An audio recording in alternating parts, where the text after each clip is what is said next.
Schwitters, a German artist. He was not an architect, but I felt that we should remember him because he was born on the 20th of June, and he built a room for himself that is stunning still, very stunning. This was the man. I like the Dadaists, I like the protest, I like the rebelliousness, and I like the fact that out of the 4 founders of the Dada movement, 2 were Romanians. Tristan Țară, meaning Tristan Țară, that's where his name came from, Tristan Țară, the poet, and Marcel Iancu, the architect and the artist. So out of the 4, 2 were Romanians.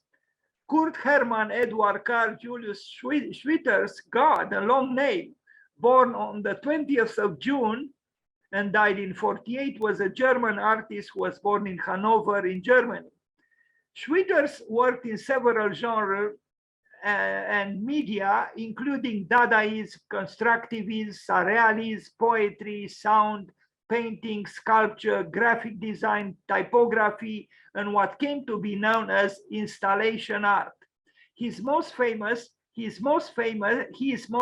for his collages called Merz pictures. I think we need nonconformism a lot. The more, the better. The more nonconformist people in art and in culture in general, the better. So please, please, please, you students and young architects, be as nonconformist as possible. Dress extravagantly, eccentrically, smoke special cigars, intoxicate yourselves with art, with culture, with ideas, promote the new, be eccentric, make eccentric proposals, outrage your clients, risk having nothing to eat, but express yourselves. Here it is one of the Merz collages of this interesting German artist who also built, and I included a picture of that special room that he did in the invitation I sent yesterday. But I am afraid I wrote wrongly the 21st of June. No, it was meant for today, the 20th of June. Express yourself artistically. Any architect, I'm sure, has artistic tendencies. I'm sure, if not any, but most. Paint, draw, play the violin, write a poem, dance widely, do things from the heart, and you'll feel better. And ideally, dance also in your projects, if you can take the risks. But you should take the risks, because that's when life is pleasurable, when it's exciting, when your parents turn their backs on you and you play with the fires, with you know, exactly what they told you not to do, you know, because that's what parents do, you know, don't play with the matches. And when they turn their backs on the children have nothing more exciting to do than start playing with the matches. Why is it so? Why is it that the restricted, the interdicted things are so deliciously appetizing? Why is it so? Why is it that we are attracted by what is interdicted? Why? Again, like Zwihacker said, real art and real architecture cannot be totally legal. I would agree with him. So please do illegal projects. The more, the better.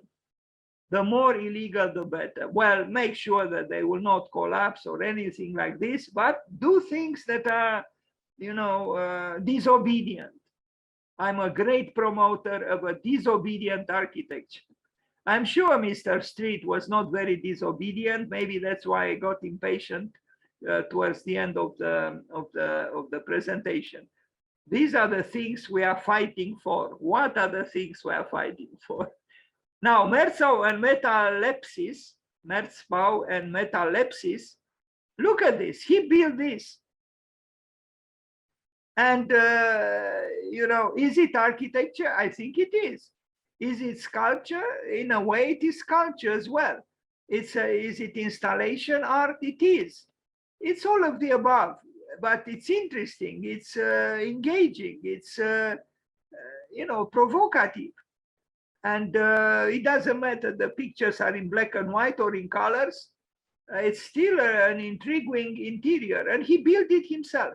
So a suggestion to architects: if you don't have commissions, you can begin to slowly outrage your parents, if you live with them, if you are a student, by transforming your own room according to your whims. Of course, this would require some work, but you might make it into the history of architecture, as Mr. Schwitters did. Why is it, why am I attracted by it? I think because he breaks the predictability of walls, and it becomes in a way Gothic, no? In a modern way, there is some kind of a Gothic spirit. It is upward movement, the fragmentations. There are triangular elements also. So there is some kind of artistic aspiration here of an architectural order that I think it is enticing. And I continue to think that without art, life could be unbearable. Sometimes also because of art, life is unbearable when art is not good. So I know I'm contradicting myself, but as somebody said, I think Bertolt Brecht, contradiction means life, sometimes at least. So look what Kurt built. Why did he do it?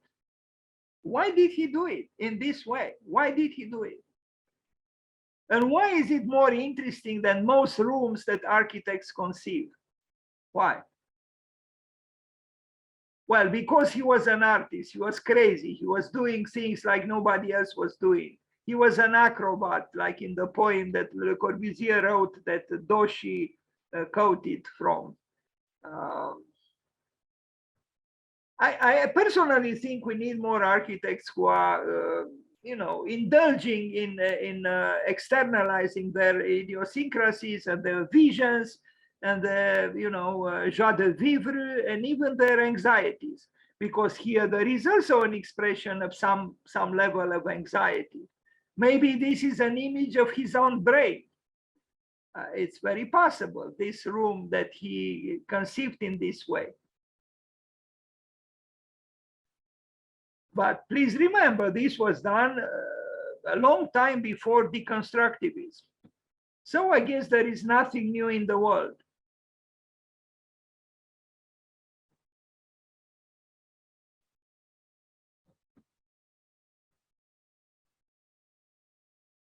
I wonder what, George Edmund Street would have thought of these works if he saw them. What if one of his churches would have looked like this? Inside, maybe outside as well. I would have been less impatient. Now this, I'm not sure he did this. I'm confused. I did try to find out. I found the information, Kurt Schwitters in Catalonia, 1952-1957, Hotel Merzbau. But it's possible this was done by someone else through the techniques of manipulating images in the present. But it doesn't matter. It's an interesting, I think, idea to bring to architecture the fragmentations that this German artist externalized in that room that we just saw. But here we see echoes of his work outside of a large building as well. And it's a project, of course. But I think there are suggestions here for sabotaging, the predictability of a building that is too sure of itself, of its monolithic, qualities. So it's a subversion here. It's a subversive architecture. But the idea of a subversive architecture is very Dada, isn't it? So please think about it, dear students and young architects. If you cannot make some kind of a subversive building or subversive architecture. Now here the subversion is not only at the level of architecture, but also at the level of this acrobat who is doing what he's doing here. Anyway, and this is evolving towards some kind of a psychedelic environment or psychedelic architecture, which is another interesting realm to explore. Psychedelic architecture, why not? Isn't our mind often during a nightmare or during a dream psychedelic? I think it is. So let's attempt to bring the world of the dreams, sometimes at least, in some of our projects. Merzbau, the Cathedral of Erotic Misery. This is the title of a book written by that person, Elizabeth. I can see I can see very well her name, but you see it, I'm sure, better than me because you don't have my inappropriate eyeglasses. But I like very much this, and maybe it's a good transition to the last little chapter, very, very little of this presentation today, the Hopeless Cathedral. Let's read again, the Cathedral of Erotic Misery. I like this very much. I do, and I'm not going to go into, certain details here, but it's something about this title which I think is very well chosen. Merzbau, the Cathedral of Erotic Misery. You probably have an intuition of what she wanted to say because she was referring to the room by Schwitters that you saw. And indeed, someone psychoanalytically, inclined could indeed could see some erotic misery in that, unhappy exuberance that the room displayed.